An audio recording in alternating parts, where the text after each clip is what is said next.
लोग अभी अभी जस्ट ज्वाइन किए, प्लीज आप लोग टाइम पे आइए और पूरा लेक्चर को अटेंड करिए। रोटेशनल मोशन क्या है, कुछ कंडीशन है। सबसे पहला हम प्रॉपर्टी पढ़ रहे हैं रिजिड बॉडी की। No amount of external force can change its shape and size.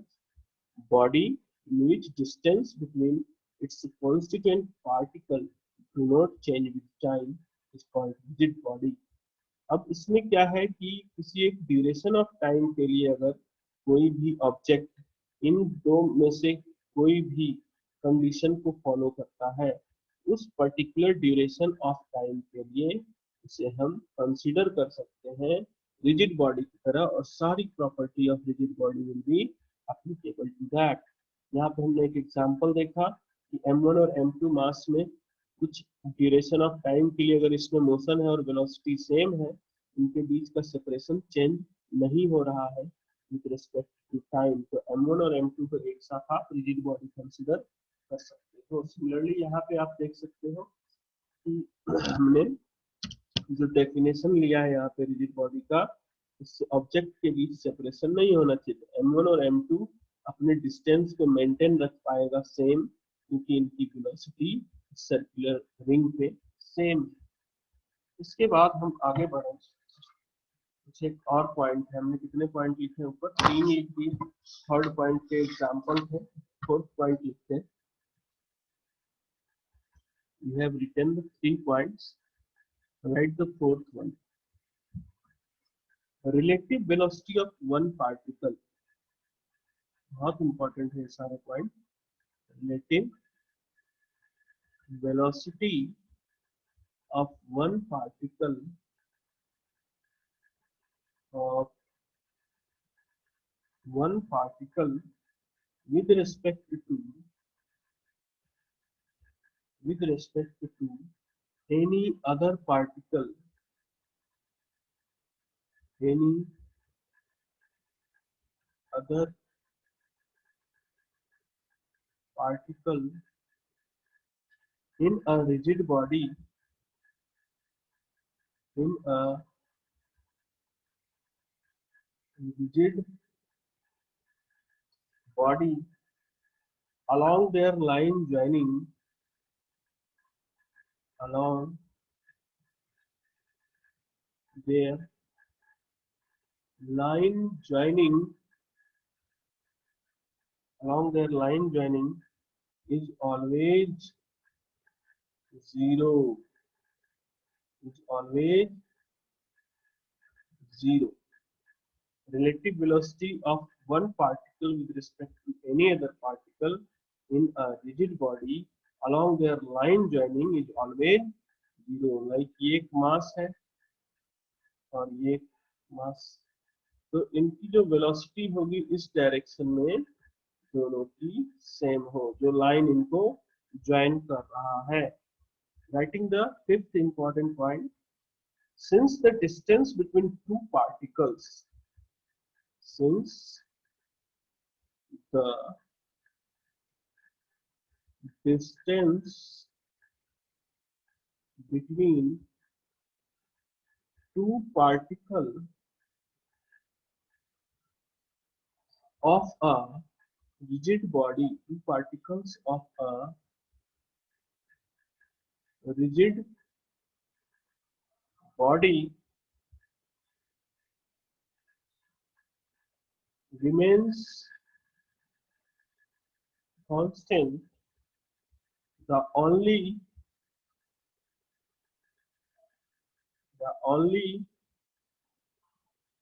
possible motion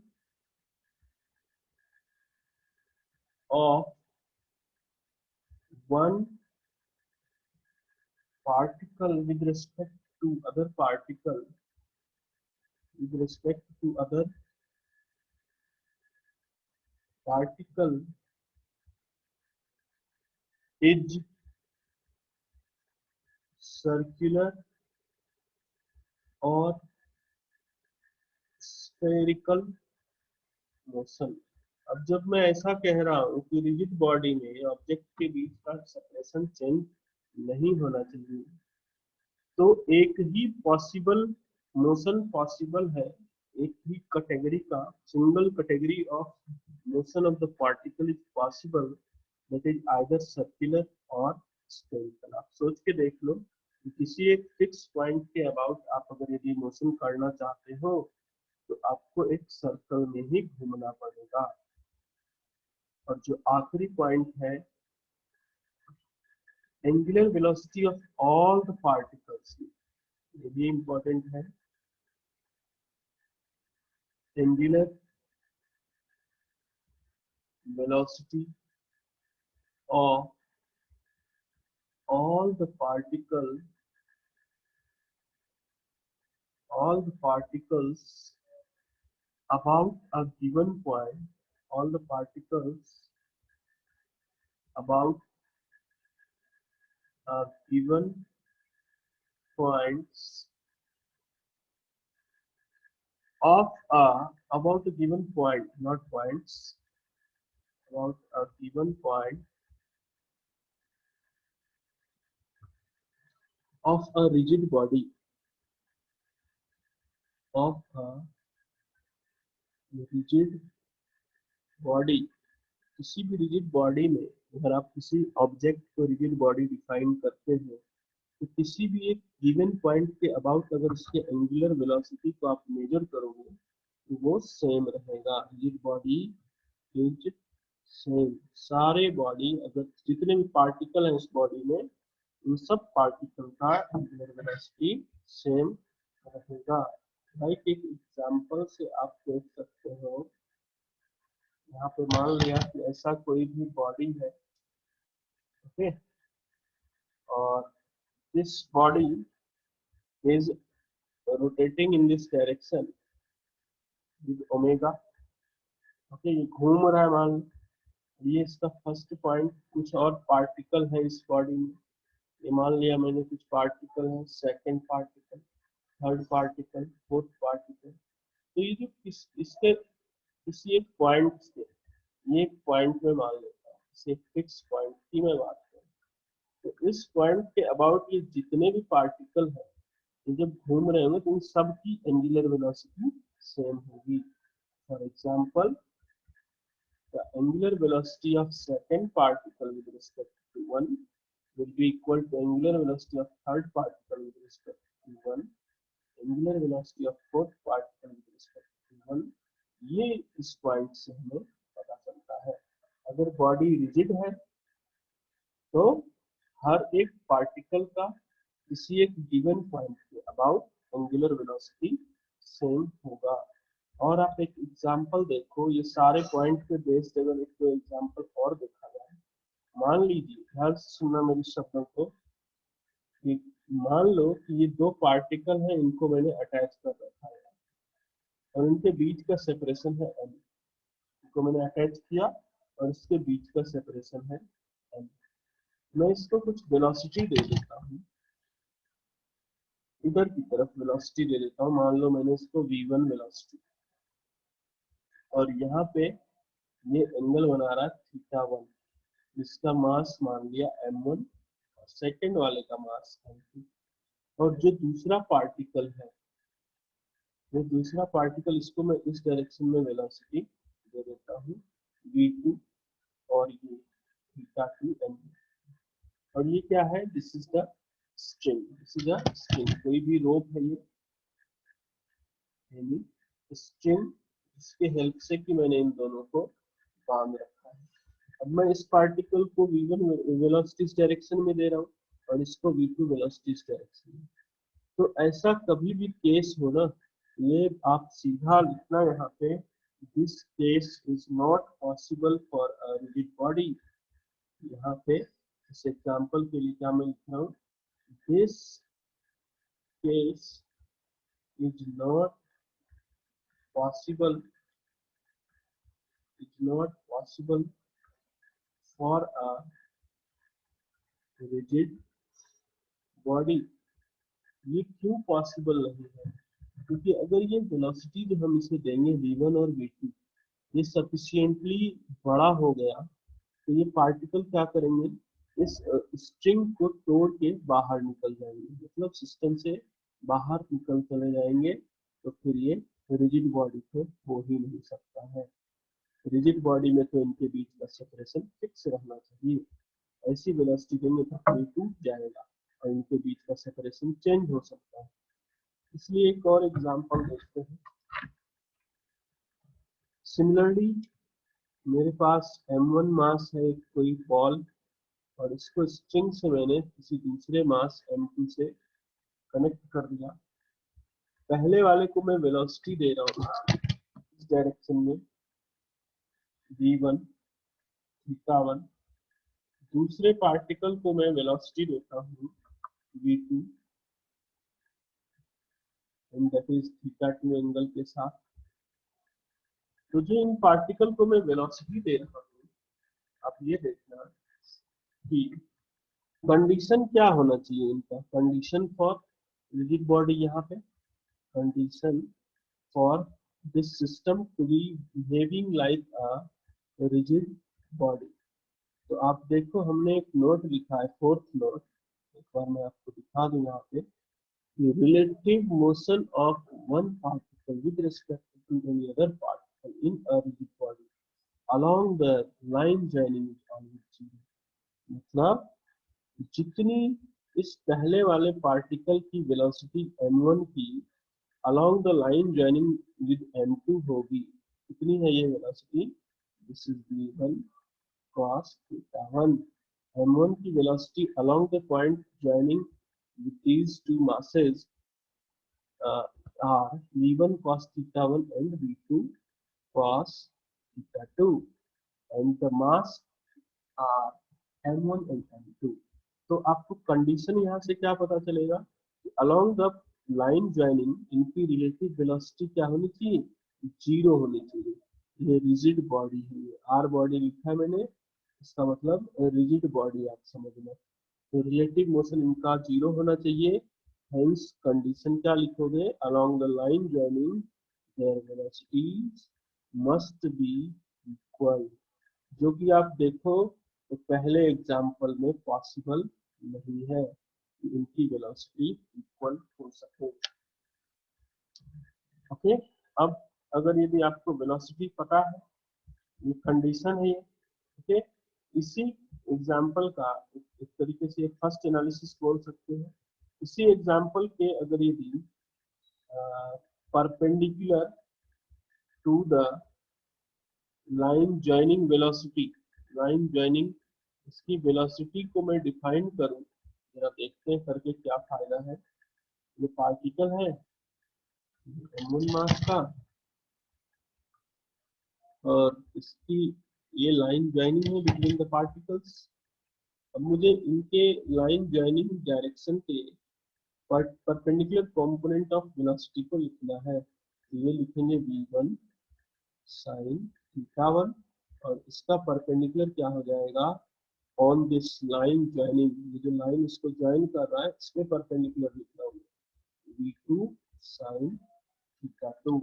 आप देख लो एक बार, यहाँ से v1 cos थीटा 1 इस लाइन ज्वाइनिंग के अबाउट, लाइन इनको ज्वाइन कर रहा है इसके अबाउट होगा, और v1 sin थीटा 1 इस डायरेक्शन में, similarly v2 sin theta 2 in this direction. तो इन दो वेलोसिटी के हेल्प से आपको मान लो, और ये लेंथ क्या है, आपसे अगर यदि मैं पूछूं कि what is the angular velocity of first particle with respect to second, आप क्या लिखोगे, will write the relative velocity of one with respect to relative velocity of two. तो आपको सिंपली क्या करोगे, वेलोसिटी का परपेंडिकुलर कंपोनेंट लेना होता है, रिलेटिव वेलोसिटी इनके परपेंडिकुलर डायरेक्शन में डिवाइडेड बाय एल। आपको याद हो तो हमने ओमेगा को क्या डिफाइन किया है, v perpendicular upon radial distance, ये हमने डिफाइन ऑलरेडी किया है। तो यहाँ पे ओमेगा 1 2 अगर मैं डिफाइन करूँ तो रिलेटिव वेलोसिटी आ जाएगी मेरे पास v1 sin theta 1 plus v2 sin theta 2 plus 2 किया, क्योंकि ये एक दूसरे के ऑपोजिट डायरेक्शन में है, और relative velocity of one with respect to अगर लिखते v1 माइनस v2। अब v1 साइन थीटा वन नीचे डायरेक्शन में और v2 साइन थीटा टू ऊपर की डायरेक्शन में, दोनों का ऑपोजिट साइन के साथ जब आप लिखोगे तो ये ऐड हो जाएंगे डिवाइडेड बाय एल। अब जैसा कि हम यहाँ पे देख पा रहे हैं, इस पार्टिकल का, इस सिस्टम का अगर ये वाला कंडीशन वैलिड है, इसका मतलब ये रिजिड बॉडी है। ये दोनों के दोनों पार्टिकल m1 एंड m2 को एक साथ हम रिजिड बॉडी कंसीडर कर सकते हैं। और जब हम रिजिड बॉडी कंसीडर करते हैं तो एंगुलर वेलोसिटी एक दूसरे के रिस्पेक्ट में सेम होती है, जैसा कि मैंने यहाँ पे लिखा भी है कि आप इसी चीज को ऐसा भी लिख सकते हैं, it is equal with angular velocity of point 1 with respect to 2, angular velocity of point 1 with respect to 3, angular velocity of point 1 with respect to 4। ये इसके साथ साथ वैल्यू है, आप यहाँ पे इसको कह सकते हो दोनों साइमल्टेनियसली वैल्यू है। सिमिलरली यहाँ पे हम एंगुलर वेलोसिटी, अगर हमने पहले कंडीशन अप्लाई कर दिया ये रिजिड बॉडी है तो इनका एंगुलर वेलोसिटी एक दूसरे के रिस्पेक्ट में सेम है। Okay, now let's move to the few basic theory जो कि हम पहले डिस्कस कर चुके हैं, लेकिन थोड़ा थोड़ा डेफिनेशन अभी लिखेंगे। देखिए, ट्रांसलेशनल मोशन, ट्रांसलेशनल मोशन के बारे में हम पढ़ चुके हैं, हमने इसके डेफिनेशंस को भी देखा है, आप एक बार खुद से भी ट्राई करना। हम यहाँ पे ट्रांसलेशनल मोशन ऑफ स्पेसिफिकली लिखेंगे, इसके लिए रिजिड बॉडी के लिए translational motion of rigid body. इसके लिए हम पहला पॉइंट, एक ही पॉइंट लिखेंगे कि क्या होता है इसका definition, the velocity of all the particles of the rigid body, velocity of all the particles of a rigid body, velocity of all the particles of the rigid body is uniform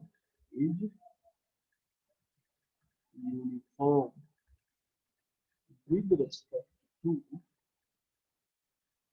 each other at any instant of time, with respect to each other at any instant of time, है ना। तभी तो हम इसे rigid body कहेंगे, क्योंकि अगर relative velocity same है, ओके, यूनिफॉर्म है, कांस्टेंट है, तो उन दो पार्टिकल, जिस पार्टिकल की वेलोसिटी को हम कंपेयर करेंगे उनके बीच का सेपरेशन भी कांस्टेंट रहेगा।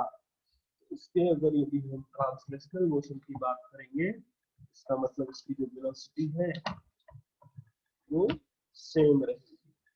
नेक्स्ट हम इसी में आगे बढ़ाए रिजिड बॉडी के लिए, pure rotational motion about a fixed axis. Rigid body के लिए रोटेशनल मोशन सिर्फ और सिर्फ रिजिड बॉडी की ही स्टडी करनी है, तो ऐसा मैं यहाँ पे लिखूं कि pure rotational motion, pure rotation और rotational motion about a fixed axis, about a fixed axis। अब देखो, कोई भी ऑब्जेक्ट अगर रोटेट करता है तो कुछ ना कुछ उसके लिए एक्सिस डिफाइन करनी होगी, किस एक्सिस के अबाउट वो रोटेट करता है।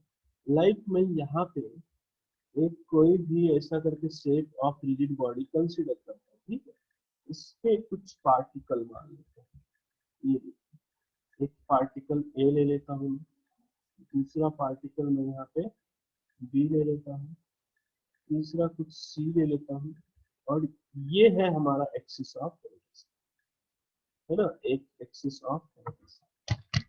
आप इसका बेसिक डायग्राम जो अपने आसपास फ्रेम कर सकते हो वो ये कर सकते हो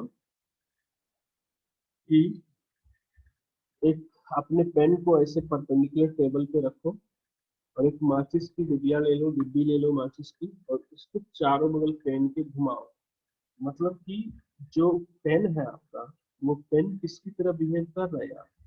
pen is behaving like a fixed axis. इसी फिक्स्ड एक्सिस को नाम दिया जाता है क्या? Axis of rotation. तो अगर ये घूमेगा, ये जो रिजिड बॉडी है इस फिक्स्ड एक्सिस के अबाउट जब घूम रहा होगा, तो जो ये पार्टिकल मैंने कंसीडर किए हैं एबीसी इस रिजिड बॉडी के अंदर, इनका मोशन कैसा होगा? It will move in a circle. देखिए मैं एक डायग्राम बनाता हूँ, थोड़ा डायग्राम पहले बन जाए फिर हम बात करेंगे। लाइक ये हो गया,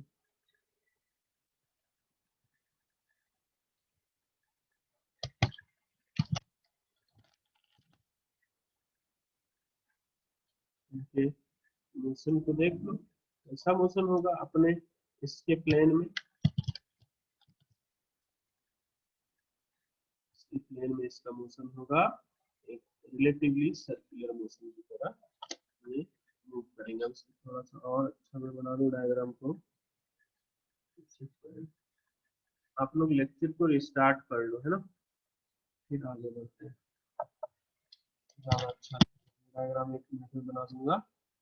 let's restart the lecture and all of you please join me